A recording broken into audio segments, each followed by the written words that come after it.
ಇನ್ನು ನಾಗಮಂಗಲ ಗಲಭೆ ವೇಳೆ ಪಾಕ್ ಪರ ಘೋಷಣೆ. ಗಲಭೆ ದಿನ ದುಷ್ಕರ್ಮಿಗಳು ಪಾಕಿಸ್ತಾನದ ಪರವಾಗಿ ಘೋಷಣೆ ಮಾಡಿದ್ದಾರೆ ಅಂತ ವಿಪಕ್ಷ ನಾಯಕ ಆರ್ ಅಶೋಕ್ ಸ್ಫೋಟಕ ಹೇಳಿಕೆ ಕೊಟ್ಟಿದ್ದಾರೆ. ನಾಗಮಂಗಲಕ್ಕೆ ತೆರಳಿದ್ದಾಗ ಸ್ಥಳೀಯರು ನಮಗೆ ಮಾಹಿತಿ ಕೊಟ್ಟಿದ್ದಾರೆ. ಸ್ಥಳೀಯರು ನಮಗೆ ಹೇಳಿದ ಬಗ್ಗೆ ನಾನು ಟ್ವೀಟ್ ಮಾಡಿದ್ದೆ. ನಾವು ಹೋದಾಗ ಅಲ್ಲಿರೋಂಥ ಹಿಂದೂಗಳು ಹೇಳಿದ್ರು ಈ ತರ ಪಾಕಿಸ್ತಾನ ಘೋಷಣೆ ಕೂಗಿದ್ದಾರೆ ಅಂತ. ನಾನು ಹೇಳಿದ್ದೀನಿ, ಅವ್ರು ಹೇಳಿದ್ದಾರೆ ಅಂತ ಹೇಳಿದಿರಿ ಅಷ್ಟೇ. ಅಲ್ಲಿ ಸ್ಪಷ್ಟವಾಗಿದೆ. ನಾಗಮಂಗಲದಲ್ಲಿ ಬುಧವಾರ ಗಣೇಶ ವಿಸರ್ಜನೆ ವೇಳೆ ನಡೆದ ಕೋಮು ಗಲಭೆಯಲ್ಲಿ 3 ಕಿಡಿಗೇಡಿಗಳು ಪಾಕಿಸ್ತಾನ ಜಿಂದಾಬಾದ್ ಕೂಗಿದ್ದಾರೆ ಎಂದು ಪ್ರತ್ಯಕ್ಷದರ್ಶಿಗಳು ಹೇಳ್ತಿದ್ದರು ಅಂತ ಹೇಳಿದ್ದೀನಿ. ನಾನು ಹೇಳಿದ್ದೀನಿ ಅಂತ ಹೇಳಿಲ್ಲ, ಅವ್ರು ಹೇಳಿದ್ದಾರೆ ಅಂತ ಹೇಳಿದ್ದಾರೆ. ಅದಕ್ಕೆ ಸತ್ಯಶೋಧನಾ ಸಮಿತಿ ಹೋಗ್ತಾ ಇದೆ. ಅದನ್ನ ರಿಪೋರ್ಟ್ ತಗೊಂಡು ನಾವು ನಿಜ ಇದ್ರೆ ಮತ್ತೆ ಹೋರಾಟವನ್ನು ನಾವು ಪ್ರಾರಂಭ ಮಾಡ್ತೇವೆ. ನಾವು ಹೋದಾಗ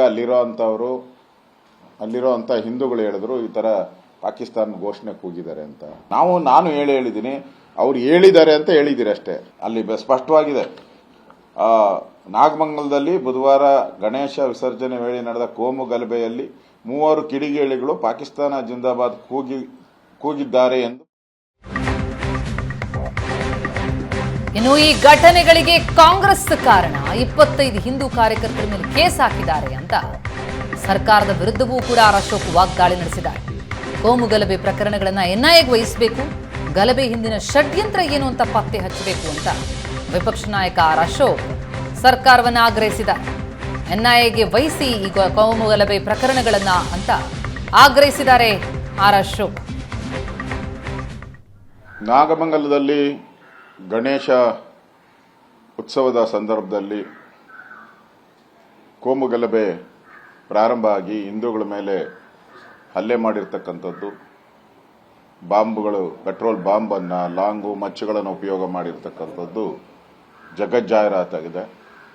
ಸರ್ಕಾರ ಹಿಂದೂ ವಿರೋಧಿಯಾಗಿ ಆ ಕೇಸ್ ಏನು ಹಾಕಿದ್ದಾರೆ, ಸುಮಾರು 60-70 ಜನ, ಅದರಲ್ಲಿ ಮೊದಲ 25 ಜನ ಹಿಂದೂಗಳ ಮೇಲೇನೆ ಹಾಕಿದ್ದಾರೆ.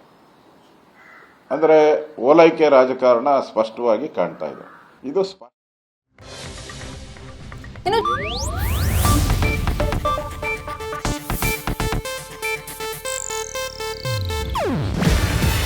ಇದು ಏಷ್ಯಾನೆಟ್ ನ್ಯೂಸ್ ನೆಟ್ವರ್ಕ್ ಪ್ರಸ್ತುತಿ.